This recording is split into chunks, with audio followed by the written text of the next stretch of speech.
They call me Baba Natasha. Ama today no more Baba Natasha again. We will call him back because what we send him hard to do, he refused to do it. To go and fight our own president, Senate president. We doesn't send him that. We should call him back, inshallah. Nobody can call Natasha. Take a note and write it down. Nobody can call Natasha. You see, we are not a banana republic. The idea they will recall her and they went and forged signatures, 250 signatures. Let me give you these figures. The registered voters in Kogi Central. Very briefly, we've got about a minute left, unfortunately. The registered voters in Kogi Central is over 500,000 registered voters. Section 69 of the 1999 Constitution said that you must have more than half of registered voters before they recall you. They got 250,000 signatures and submitted to INEC. And the law says that they must have 250,000 plus people who appeared for a referendum to return her. Now look at the 2023 election. The voter turnout on the national scale is just 27%. The vote that Natasha got to take her to the Senate is 54,000. Her opponent, closest one, got 52,000. LP, NNPP, and other people, all the votes of 2023, it's just 106,000. That is representing 22.1%, 21.2%. Now, if the whole vote of Kogi Central for PDP, APC, Labour Party, NNPP is just 21%, that's 106,000. Why will they manufacture a 50% vote? That is over 200,000 people to recall Natasha. It's just to keep her busy. They cannot recall her. My advice to her is that she should continue pressing her own and be sincere, be truthful, and stand firm against dictatorship. If you watched that statement from that old man at the beginning of this video, you will understand that that's just like an induced statement. You know, somebody coming out to say whatever thing after some kind of hand-to-hand monetary exchange from some people. That's what it looks like, because if it is somebody that knows exactly what is on ground and things to study before coming out to make some statements, he will know that it is not very possible. Yes, if at all it's possible, it's not going to be easy. You know, just like what Governor Ododo replied to Senator Akpabio when he called for him to start the process of recall. You know, what that man was just concluding there, without taking what this former Senator Abbo said into consideration, was just like an induced statement to push the people into talking about that particular recall. Yes, that's one problem we have in our country, Nigeria. A lot of people are not just sincere, too much hypocrisy.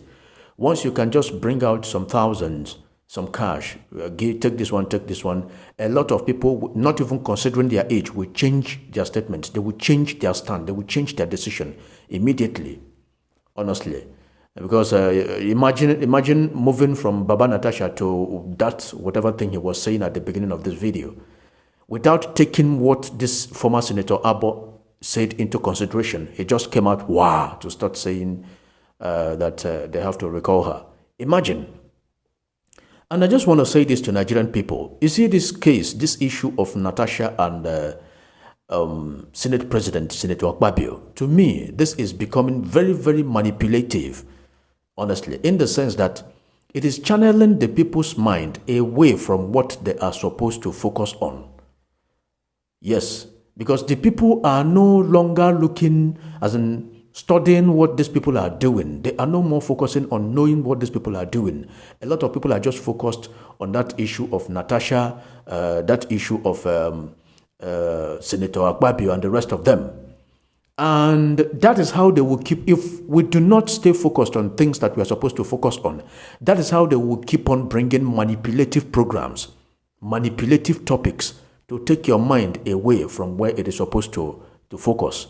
You will be dying in hunger, but even though you are dying in hunger, you will still keep discussing that manipulative topic they are bringing up for you. I am saying this ahead of time, that if we, the Nigerian people, do not rise up to stop most of all these things from going on by making sure that we do everything possible to elect leaders that will do things right.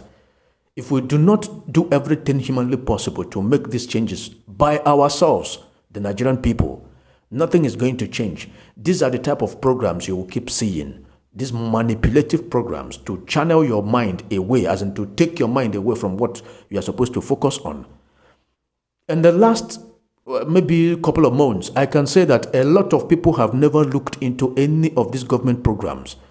You are dying of hunger because of the policies of the government, and at the same time, you are more focused in discussing most of those their manipulative programs instead of focusing on what they are doing. I just want to make you Nigerians understand this. This particular program, this particular topic, this particular issue is becoming very, very manipulative. And watch, if this one wants to go down, another topic will come up from anywhere. Most of all these things are intentionally generated topics to take your mind away from where it is supposed to be. You know, this is how they will keep playing with your mind, playing with your intelligence, playing with whatever thing. Before you know it, it will be the time of next election. And once the next election hits, now we are supposed to be talking about electoral reform. We are supposed to be putting eye on whatever thing we can do to make sure that the next election, everything will end up fairly. Now we are supposed to be talking about it. This particular program and a lot of other manipulative programs are taking the people's mind away from what it is supposed to be discussing. Yes, because if you come online, if you come just on different platforms, you will see the same topic. When we are supposed to be talking about electoral reform, Nigerians, we need to stay focused. We need to stay focused on a lot of things for things to become normal. If we do not elect a serious president, if we do not elect a serious-minded president, somebody who will be ready to deliver greater governance to the Nigerian people, these are the kind of programs you will keep seeing. These manipulative programs, that is what you will keep seeing. To suppress your mind, to take your mind away from what it is supposed to be talking about or what it's supposed to be discussing. Honestly. Now, I want to ask a question. Since these people assumed office, because Akpabio has been there and many other senators have been there, they are not first-time senators. Since these people assumed office since 2023, what can anybody say that this is what these people have been able to deliver to the Nigerian people? From the top to whatever thing, from the president to all other things. What can anybody come up? What list can people give that these are the programs, these are the list of things that has been done for the Nigerian people since they assumed office? Apart from most of these manipulative programs, from this one to this one, from that one to that one. Nigerians, we need to change. We need to change. We need to change our ways of doing things so that at the end of the day, we'll have leaders that cares for the people. Honestly. Now, briefly, in the 8th Senate, I have the video and I can send it to you. Senator Akpabio had a serious verbal exchange with the Senate President Bukola Saraki over change of Senate seat. He was not suspended. He was not investigated. The matter was handled with maturity. In the case of Natasha, it took a different dimension. Sat like the emperor that he claimed he is, and said the woman shall be suspended for 6 months, withdraw her security, stop payment of her salaries, not to be seen to close the National Assembly building, and even her aides should also lose their salaries. Far-reaching decisions. Even ordering the Inspector General of Police not to provide our security. In another way, expose and so she will be killed. When you withdraw somebody's security, which is on right, that means you are exposing that person to be killed. And I know the IG, you see the police for all of us. Nobody owns the police. The IG realized that that is not a good thing to do. Because if they had tomorrow that Natasha is killed, something will happen that we don't pray it happen.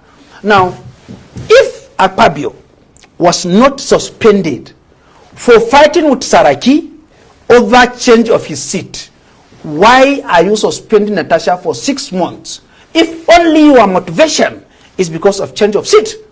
Secondly, Natasha went to court and she got a court injunction barring the Senate from investigating her until the substantive matter is heard.